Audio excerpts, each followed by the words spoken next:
the campaigns forge forward in their quest for the Democratic nomination, a new national poll shows Senator Elizabeth Warren and Vice President Joe Biden in a statistical tie. That's the first time that has happened. And also, who is leading in the Carolinas? Team Rising is here to break it all down. Estuardo Rodriguez is a principal at the Raven Group, and Madeline Osborne is a staff writer at the Federalist. Welcome to you both. Great to see you guys. So we've got a very interesting new Economist YouGov poll out showing a statistical tie basically between Joe Biden and Elizabeth Warren. This is a national poll. I think it surveyed 1,500 voters of the Democratic field, and it's only got a margin of error of 2.6%. I mean, Estuardo, what do you make of Biden's, a literal statistical tie with Elizabeth Warren? It's crazy to see. I think everyone has said this from the beginning. This is Biden's campaign to lose. Yeah. He had started with a huge margin. The last two debates, I think everyone agrees. There was concern there. He didn't deliver. He was attacked a lot. He felt like he was on the defense. What seemed clearly that he was on the defensive. He was the bullseye for a lot of the strong Democratic competitors out there that want to make a name for themselves. And this shows that they made serious grounds. I mean, it's pretty interesting, right, Madeline, to see Biden fall so much and then see there's also a rise of the rest. Like we see, Pete Buttigieg, Beto around 5, Tulsi Gabbard is at like 4 or 2, depending on where you're at. But Bernie and Elizabeth Warren standing at the 20 and the 16s. I mean, we've talked a lot about on the show, which is they are both the number 1 and number 2 second choice for Biden's fall. So it really is. I mean, if anything, this is the best poll for Elizabeth Warren and Bernie Sanders. Right. It's surprising, but not surprising after Biden's week of gaffes. He is a gaffe machine. I think Democrats, the number one thing that they're looking for is to beat Trump, right? So in a way that gives them a lot of flexibility between all these candidates. It's always going to be fluctuating who can beat Trump. And first it was Biden, now everybody's questioning that. Yeah, I think that is an important dynamic. I mean, any one of the gaffes you could write off, but people are looking and they're saying, who can take on Donald Trump? And when you have every time basically he goes out in public, he makes some embarrassing error, it really calls into question whether this is your strongest competitor to put on the field. Absolutely. I think he's starting to now take a different posture, which is, this is me. Donald Trump has his gaffes all the time on a weekly basis, false facts.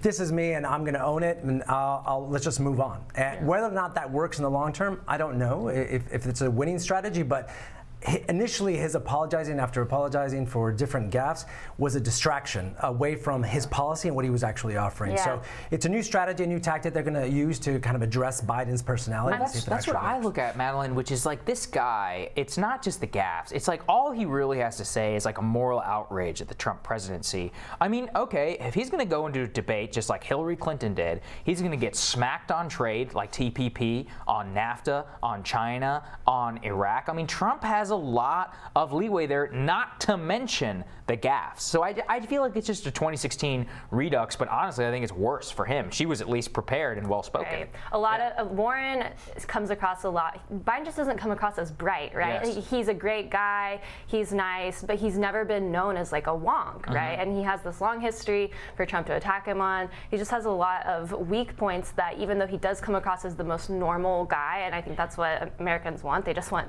someone normal in the White House.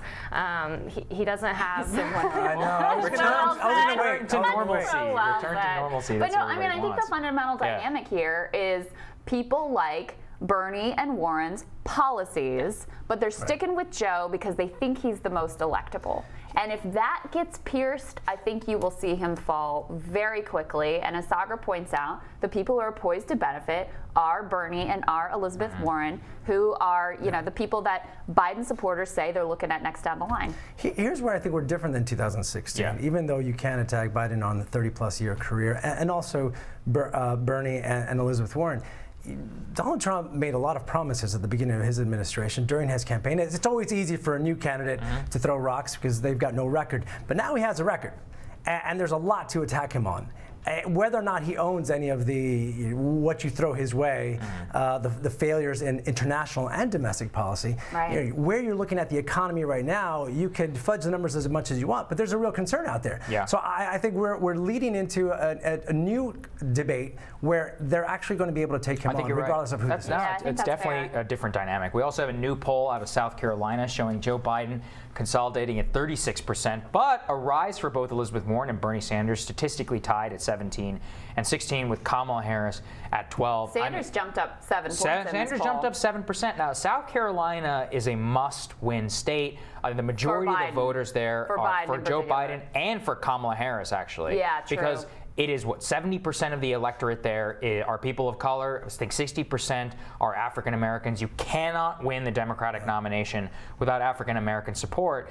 And I mean, for me, Kamala Harris is the biggest loser out of this poll, which is she has not been able to consolidate support amongst African American voters. What's also interesting to me in that poll is Bernie Sanders, no matter where he goes, dominates with young voters. Yeah. Just is it the free college thing? Because that's definitely part of it. There's been an attack on Biden for his age and how he's appeared, but Bernie's a year older than Biden, and yet continues to just mobilize an amazing youth base for his campaign. You know, we actually had a pollster on who focuses on college students, and he said that Biden's support among young people has really fallen off. Bernie is still the champ, as you point him out, among young people. And part of what he attributed that to is that unlike any other age demographic, college students are looking for the candidate who matches their values, and they put that over electability, and that's part of why Sanders is so popular there.